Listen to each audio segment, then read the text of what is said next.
friends. So today I'm feeling a bit under the weather, but I wanted to go ahead and do a knife update video. Sometimes when I show you guys a knife, that's the beginning of a story, right?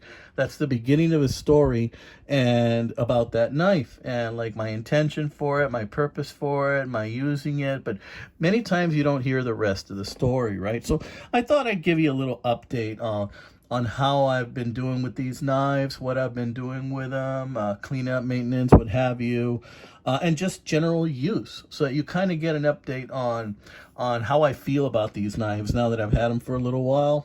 And man, you know, I've really been enjoying using these knives, and even just talking about it and my intention, you know, it's going to be fun, I know. So listen up, guys. Let me go over some of these beauties with you. Now, forgive again, I'm feeling a little bit under the weather. I think I might have strep. Let's start with this guy. Remember that care package from Slovenia? I got, it wasn't a care package, I bought it. It was a junk drawer lot. Well, I went ahead and I did some cleanup on that knife. No maker's mark. Couldn't find any maker's mark. It was dull, but now it has an edge. I gave it an edge using my Smith's belt knife sharpener, and it has a real nice edge right now. I'll give it some cleanup. Look at that hard wood. I don't know what it is, but it's really holding up pretty good. There was some separation here, and I begin to find that these pieces of metal right here were kind of hitting each other, so I cut them off, the parts that were hitting each other. I think what eventually happened is that this was longer right here. The wood probably came out to about here, and so because of that, it broke off, and somebody just tamped it down with a hammer, and they just hit each other. So I went ahead and I kind of corrected that as best as I could without hurting the knife. There's still a little bit of gap, but no big deal. This is going to be a user knife. You know, it's something that I'll take out of the yard, and if I lose it and somebody else finds it 100 years from now, no big deal. Okay, guys? So yeah, check it out. Carbon steel. And I like this knife. I like holding this knife in my hand. Does it snap open? No. Does it snap closed? No. Or does it snap open? A little bit of snap open. No snap closed. Still has this old rudimentary clevis somebody fashioned in for it. These old pins. This thing probably dates back to the 1920s or something like that. This is a very old sodbuster type knife, and that's why I like it, because it's old and it has character. So yeah, I wanted to give you an update on that. I've used it a couple of times, cuts really well. One thing I don't like about it is that there is a slight curve to that blade, and I'm not even going to try and correct it, because with a knife like this, I mean, what's the point? It already has enough character. What's the point? Pardon the pun, right? Okay, guys. So let's put that bad boy down. Just wanted to give you an update on that one, show you the cleanup. Now, this is never going to be a beauty queen. It's just been abused too much for that. And, you know, see that huge chip right there? That probably was when they were even making it. Okay, this is pretty old. Handmade. And you know what? It has withstood the test of time. Okay, so I wanted to show you that one. Now let's go from that one to something really new. Pete, Jersey Knife guy, gave me this one, right? This is one of the ones he gave me, and I've been using this in my pocket, and I'm really liking it. I like the Staglin. I really like the blades on this. Of course, you guys know I like Stockmans. It's one of my favorite patterns, mostly because of the foot, the sheep's foot, and it's a little dirty. And the thing is that, you know, I really like using this pattern of knife. And thank you again, Pete, for this knife. Carried this in my pocket several times already, and it just does not disappoint. Cut everything with it, from food to box to twine to all kinds of stuff. It just gets the job done. Really like it. Well-made knife. This is not this is not an older one. This is a newer one. There's the Uncle Henry badge. Very nice knife. Thank you, Pete. Appreciate it, my friend. And I do like Uncle Henry. I like Uncle Henry. I like Shred. I like Buck. Really nice. And this really has a nice stag feel to it, even though I know it's not stag. Still feels pretty good. I got some nice knives that are not stag, but they're like faux stag. Thanks, Pete. I appreciate that. So loving that. There's the sticker right there, Pete. Thanks a lot for that, man. So a while back, I went to a flea market. Actually, it was the Harlingen market. They have like every second Saturday or something like that. And I found a buck 112. I got a buck 112 new in the sheath. Well, not new in the sheath, but in the old original sheath for 30 bucks. He wanted 35 initially. I looked kind of like hesitant, and he sold it to me for 30. Did a little bit of cleanup on it, so as you can see, I don't know if you remember, but this thing was deer tay, lots of rust and everything, and it also had a broken tip. I went ahead and I gave it another tip, not like a dangerously sharp tip, and I sharpened it a little bit just using stones, right? Because I don't want to lose too much of this blade. I really like the look of the Buck 112. I carry the Buck 112 in my 20s a lot. Really like the Buck 112 knife. I like that it does not have a nail nick, so you have to open this, you know, just like by grabbing it like this, opening it up like that. You got to take your time with this one, boys. Very, very sharp. I love the way it looks, Buck 112. See that right there? That's a mark from where the button snap goes, where the person who kept it in the sheath, where it kept it there for years, friends, and they just kept closing it. Did a little bit of cleanup, as you can see. This has dents on it, scratches, and so forth, and this is a 2-dot. I love the 2 dots, guys. Love the 2 dots because I just love the way it looks. You know, it's just real clean lines. Without this, of course, the 2-dot, I forgot what that puts it at. I think it's in the early 70s, I think, the 2-dot. Somewhere around 73, 74, something like that. I don't have that chart in front of me right now, but yeah, look at that beauty. Loving it, guys. So I wanted to give you an update on that one.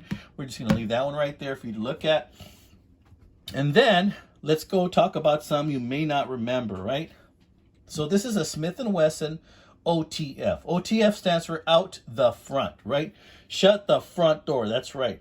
Out the front. So it's got a lot of safety features. Check this out. This is the red means that it's deployable. So bam, just like that. Really loving this. Very little use on this knife. Like I said, this is a Smith & Wesson OTF Oz 8 steel. And it has a date there too, 0921. That's probably how old it is, okay? And so Smith & Wesson, it's not that bad. If you want to close it, you have to push that down, enable it, and then you push this bad boy, this tiny little lever down here. Oh, by the way, I burned myself at work. Ugh.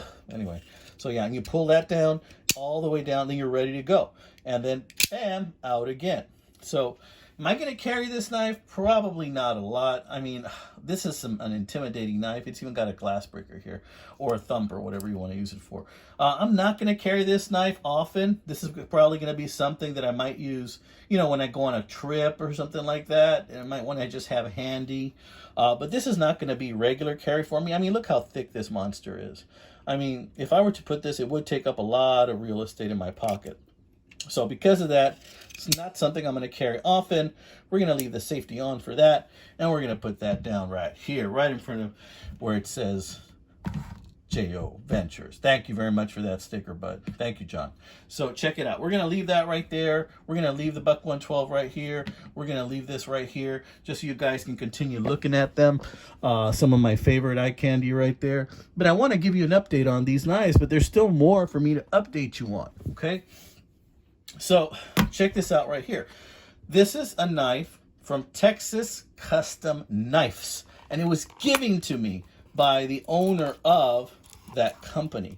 And I use this thing to cook some barbecue, my friends.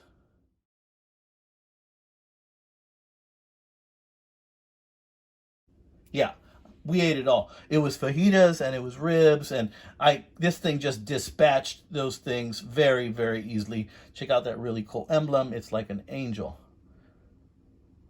with a Texas Custom Knife emblem right there. This is a micarta handle, and this one's called the Claw from Texas Custom Knives. I have a different video I made, just it's a piece of meat there or something. I have a different video that I made just about this knife when they gave it to me, and another one that I bought from them at another market. This is Damascus, guys. Hand-forged Damascus. This is just a beautiful knife, and this thing got the job done. And look how this thing twists when I had it on my belt, because it ends up going this way. So this belt snap, I'm putting it through its paces, man, and it is actually holding up much better than I thought it would. So it is holding up much better. Generally, I like thicker belt straps, but this one's getting the job done. Okay, not bad, not bad. Okay. So let me show you this thing. I bought this thing cheap, I think for like 10 bucks. It's a karambit style knife. It's from a company called Lion Knives. Not to be confused with Lion Steel, just Lion Knives, right?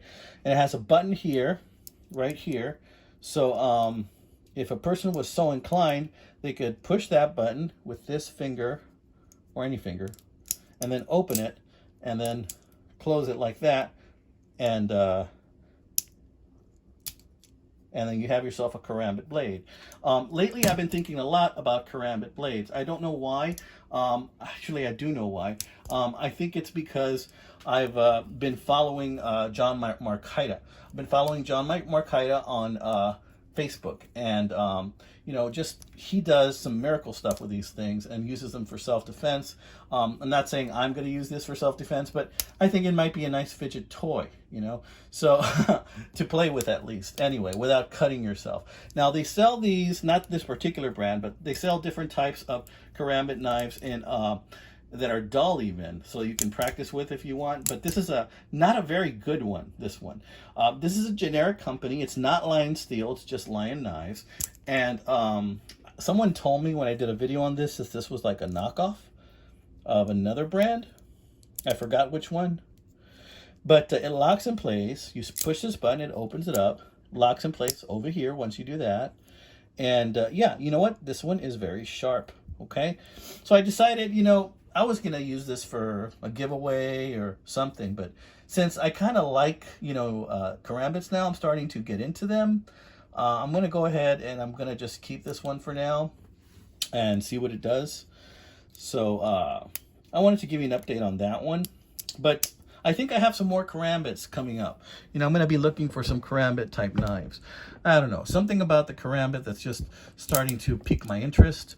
And you know, not necessarily a folding one, possibly a fixed blade, something like that. But in any case, I wanted to give you an update on these knives. All right, my friends, you know, I hope you guys are having a blessed week. You're going to see this video a week after I come out with it.